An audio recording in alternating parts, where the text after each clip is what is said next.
Still the WBC middleweight champion of the world. This place was electric. Ronnie Shields, his esteemed trainer. Ladies and gentlemen, with the win over Juan Montiel in a wickedly entertaining fight, I present to you Houston's very own and the reigning and defending WBC middleweight champion of the world. Ladies and gentlemen, Houston's own Jermall Charlo. Jermall, how you feeling? I'm bouncing back, you know. First off, thank God for, you know, keeping me and Montiel safe. Two warriors going at it, all 12 rounds. They had a game plan to fight, and that's what they came out to do, and we came out to defend our title. That's what we did. All right, we got questions for Jermall Charlo. By the way, Jermall, thank you for that entertaining fight. Yeah. I mean, my goodness, what a fight. Yeah, man. You treated us to something special tonight. I appreciate it, man. I just put in a lot of hard work with my trainers, Ronnie Shields, Dominic Gwynn, Creed Fountain, man, Edward Jackson. We work non-stop, man. Everybody, man. Everybody in my camp, Steve Chamba, y'all know who y'all is. Brian, thank y'all, man. Thank each and every one of y'all, man. Every day we get up and we work, we grind. We kept it professional, you know. I'm on schedule every hour on the hour. Jermall Charlo is doing what Jermall Charlo is supposed to do. And then I got time for my babies, and I got time for my kids, and I got time for my wife, and talk to my mom and my brother, and everything. My whole soul is just, it's a dream come true. Got questions for the champion, Jermall Charlo? Champ, right here. Does it surprise you that he tried to take you into deep waters and he thought you were going to fold? Because he kept that pressure up like he said he was, but it's like he was surprised that you were still there. Nah, man. That dude didn't know nothing about deep waters. I was in there fighting. He just made some elegant adjustments, and that's what I like to call it. Like, the best boxers in the world, they make the best adjustments. And my trainer, Ronnie Shields, told me, dude, made some adjustments, and you made adjustments back, and that's how you got the victory. He was coming to win the WBC championship. So we got to think, this is a warrior. He was a true warrior tonight. I take nothing away from Montiel. He's a great fighter. Awesome game plan. Very, very awkward. I mean, this happened from my head, but y'all couldn't tell. But I remember it like it was yesterday, or like it was just a couple hours ago. What round was that? What round did that happen? Probably like in the, I want to say 7th or 8th round, but it didn't affect me to the point where I couldn't keep going. You know, like I dug deep. He dug deep. we had a fight. You know, it was a fight broke out tonight. Would you say safe to say you went through a little adversity in the 8th round? It seemed like he buzzed you midway in the 8th round. I never got buzzed though. Stop that. I didn't get buzzed. I just got a little, like, I had to make adjustments. I had to, you know what I'm saying, keep getting class in the head. Like, I had to sit back. I was headed in too far, and I was over my leg, and my right leg, I was a little bit over it. I made my adjustments. I sat back a little bit, started shooting a jab, and we'll finish the fight. Like, you don't have to knock everybody out to make the best, the best fights. You know, I don't have to be a knockout. If I knocked them out, then they would have gave me credit. They're like, oh, you fought somebody, you know. But I had a warrior in there tonight, and I appreciate him fighting me with everything he got. He challenged me. I stood up to the challenge. And my final question, by surviving this challenge, going on to the next one, do you think you sent that message to 160? It's going to take a bad man to get that belt off your shoulder? I mean, y'all seen the hard fight tonight. It's obvious that, you know, I'm here to fight, and I'm not dodging nobody or ducking from nobody or whatever they want to call it. Like, I'm a fighter, you know what I'm saying? I'm here to fight. I'm here to take care of my family. Should I see my babies out there yelling for me? They was having fun. Everybody had a good night tonight. Hey, Jermall, you said after the 8th round, you had to make adjustments. Could you go into the details of the adjustments you made? I got away from thinking. I was just looking for these. Sorry, guys, I got stitched up. First time in my career. Yeah, so I got back to the corner, and I noticed that I mean, the feedback from my trainer was awesome. But I could tell that my output just wasn't the same. Like, he was staying away from me. He was avoiding me a little bit more. So I tried to step up, but I stepped up into like little flukes, little fluke jabs and right hands from both stands. So it's like, oh man, I gotta get around this for some reason. Boom, caught him with a shot, hurt him.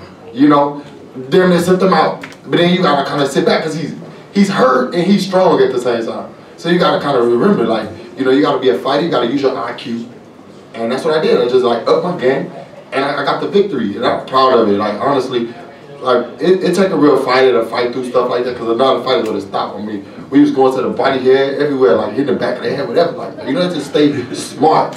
You know. You know, in those mid rounds, you really hit him with a lot of shots. It seemed like the ref was kind of close to maybe stopping it a couple times. Were you surprised that he was able to withstand that barrage of punches in the middle rounds? No, the ref did a beautiful job of letting us fight. I never complain about the referee. I think their jobs are very, very hard, and they do an awesome job of making sure the fighters stay safe, and that's what all I wanted. I thought maybe at a point in time he was out on his feet real bad and probably could damage him. Like if you know, if I kept going in, but the round ended, and that's what happened in boxing. You got 3 minutes to fight. Like I said, I made the best adjustments I could make. You know, and got the dub, man. I'm just happy about that. Maul, early in the fight, obviously he looked like he was in there to survive, right? He was doing different tactics and stuff. But at what point in the fight did he earn your respect? What? In the sense, or so he did good in the beginning, and he did good in the end. I made the adjustments in the beginning to press him because I see him like sitting back. Someone go ahead and get him, boom, boom, boom. Got him hurt, boom. Winning rounds, I'm doing great. You know, and then he made adjustments. He stayed in the southpaw stance a little bit more. He switched instantly, and then we get to going. Then he switched back, and then you know he throw wild hooks. And I'm blocking. I say, you know, I'm gonna get closer and stay in the pocket. You know, pocket press him. And I pocket pressed him, landed some body shots.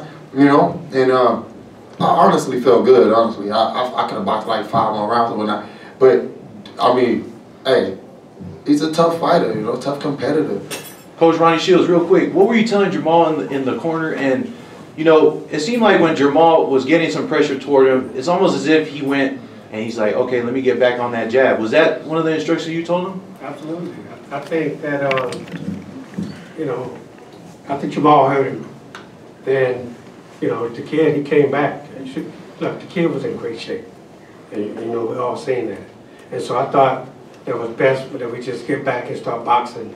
And, you know, I thought that Jermall kept making him run into stuff. And it was hitting him and hurting him, but look, this kid was determined. He was determined to win. You know, and the people complaining about, you know, you don't fight this person or you don't fight that person. But look, the kid was ranked number 4 in the world for a reason. And he showed everybody that he wanted to win this world championship. And he put up a hell of a fight. But Jermall was better tonight. Jermall, right in front. First of all, congratulations on your victory. Obviously, take some time off, rest, be with the family, enjoy your Father's Day tomorrow. But it seems like Murata and Triple G already have plans to fight at the end of this year, which leaves Demetrius Andrade. Any interest in a unification fight there, maybe towards the end of this year? For sure, he got a belt. Yeah, let's go get him. He talking, and he gonna run right into some. You know, we bought that. Like I'm ready. Like don't worry about none of that. Like we gonna take care. We gonna clean up the division. Sooner or later, like man, I'm really relaxed. I'm chilling. You see me walking through it. Like bro, I'll make the best adjustments, and that's just what I'm here for. I don't make the fights. I don't pick the fights. You know, whatever circumstances that he in, I'm not here for none of that. I'm a fighter. I own the Lions Only promotion, but I don't have rights to make the sanctioned bouts and to make the commissioners of each belt, and he fights on a different network. I'm not into all that, all right? I'm just, if you want to fight, you know how to make the fight happen. That's all I'm about. You know, like, I'm not going to go back and forth with him. But he's a horrible fighter. He's a horrible fighter. I mean, it's going to be a horrible fight. I mean, what you saying, like, you know, whatever. I'm cool with all that. You know, I'm not here to talk shit about anybody, any warriors. I'm down to get in the ring with anybody. I just showed y'all to fight, like, you know. Let's see if he can beat dude I just fought. You know what I'm saying? And then we'll talk, like, you know, like, whatever. And secondly, obviously, here in front of your home crowd, beautiful to see all your fans and supporters and family and friends. Notice you walked into the press conference with a close friend of yours, Chris Brown. Care to share just maybe some things he shared with you, congratulating you tonight? No, I mean, just the natural, you know, we talk all the time, every day, you know, off there, you know, always be for life, you know, Juan Montiel. they call me whatever they want to call me. You know, I got friends that just motivate me to, you know, continue to be great. And I got great friends around me and good people around me. So at this level, you know, sometimes like, you know, it's like that. You know, good question. Charlo, first of all, I just want to say congratulations on a great fight, and you're one of the voices of the heroes for the kids down here in Houston. And when they see you perform like this in front of a sold-out crowd at your top level, like it's something that they really want to aspire to be. So, what advice would you have for the kid that's out there in Houston that wants to follow in your steps? I tell kids, like, don't give up. You know, pick something about yourself and like take it to the next level. No matter what it is, no matter what you're good at, stay at it, because the more time you put in, the more the reward you'll get. And God will bless you sooner or later. And God just honestly, He blessed me and my twin brother. We've been boxing since we were 8 years old, and we just put in the time. And you put in time or anything, God will bless you, you know. And that's just one of the things that I really believe in strongly.